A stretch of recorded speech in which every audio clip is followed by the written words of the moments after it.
अजय उपाध्याय का रुख करूंगा जो कि कांग्रेस के प्रवक्ता हैं। मैं इस डिबेट में कोई राजनीतिक द्वंद्व नहीं चाहता डॉक्टर अजय उपाध्याय, लेकिन क्योंकि आपके जुड़ने से पहले हम आरपी सिंह साहब से बात कर रहे थे और आरपी सिंह साहब खासे गुस्से में हैं। उनका कहना है कि ये वक्त राजनीति का नहीं है।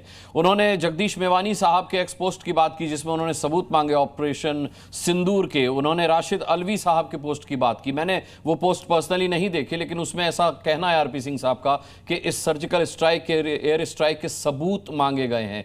भाई, आप लोग भारतीय सेना की प्रेस कॉन्फ्रेंस को अगर सबूत नहीं मानते तो पाकिस्तान के वीडियोज ही देख लीजिए। वो लोग खुद अपने मीडिया पे वीडियो जारी कर रहे हैं और बता रहे हैं उनके यहां कितने लोग मारे गए हैं। अनुराग भाई, पहले तो आज सही में किसी भी तरह से अपनी मानसिकता छोटी करने वाली नहीं है। देश में एक बड़ा संकल्प लिया और भूरी भूरी प्रशंसा हम सेना की करते हैं और सरकार की भी। सरकार के साथ खड़े हैं। सरकार ने जो भी आज काम किया, सेना ने जो भी काम किया, वो आतंकवाद के विरुद्ध एक बड़ी लड़ाई है और ये राष्ट्रीय हित की लड़ाई है। राष्ट्रीय हित हम सबके लिए सर्वोपरि है। ये कांग्रेस भाजपा का मैटर नहीं है। सेना न कांग्रेस की न भाजपा की कर सकता है। सेना का काम देश की रक्षा करना है और फक्र है हम सबको, सभी को। आरपी सिंह साहब को भी है, देश के सभी लोगों को भी है, आपको भी, हमको भी है।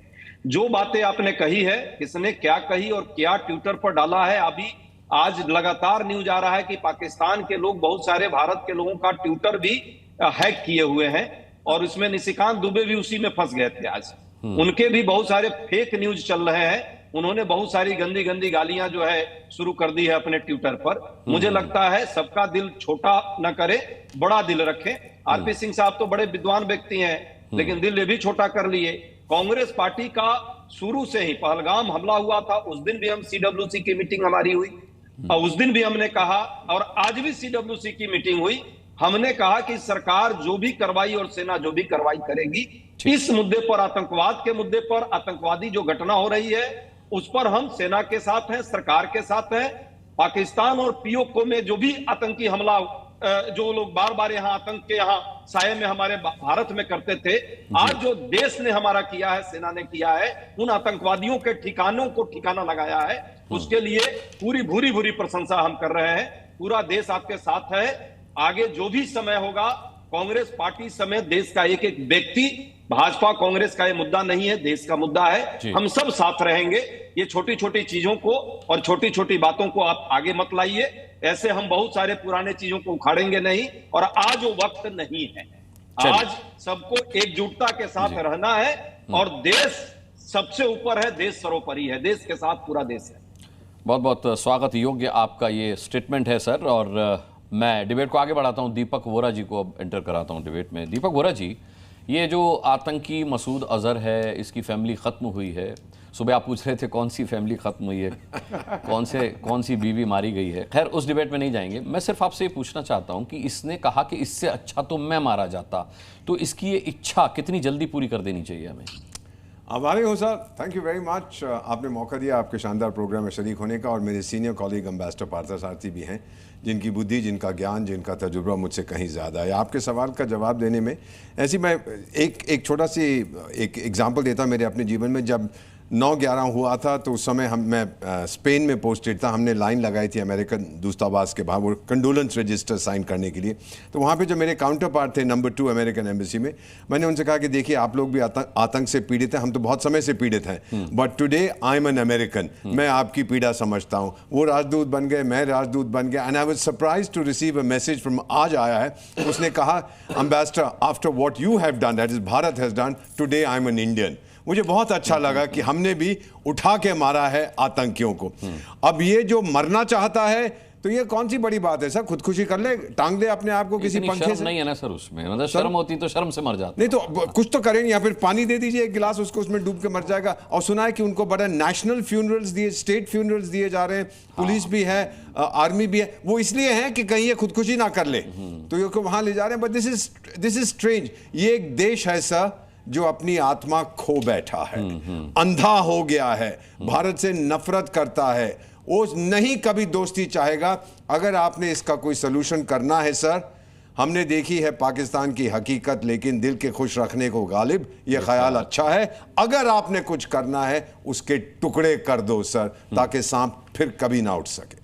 Wing commander retired Praful Bakshi ji भी हमारे साथ हैं। प्रफुल्ल बख्शी जी, सवाल यह है कि एयर स्ट्राइक तो हो गई, 9 अड्डे नस्तनाबूद हो गए, लेकिन एक तो प्रधानमंत्री के वो शब्द हमारे कानों में गूंजते हैं कि कल्पना से भी बड़ी सजा दी जाएगी, और फिर नरवणे साहब का एक्सपोस्ट सामने आता है कि पिक्चर अभी बाकी है। मेरा सवाल यह है कि तमाम सारी बैठकें, तमाम सारी मीटिंग्स हुई थी इस एयर स्ट्राइक से पहले, और फिर ये एयर स्ट्राइक हुई, और उससे ज्यादा बैठकें अब इस एयर स्ट्राइक के बाद हो रही हैं। किस तरीके का संकेत है ये?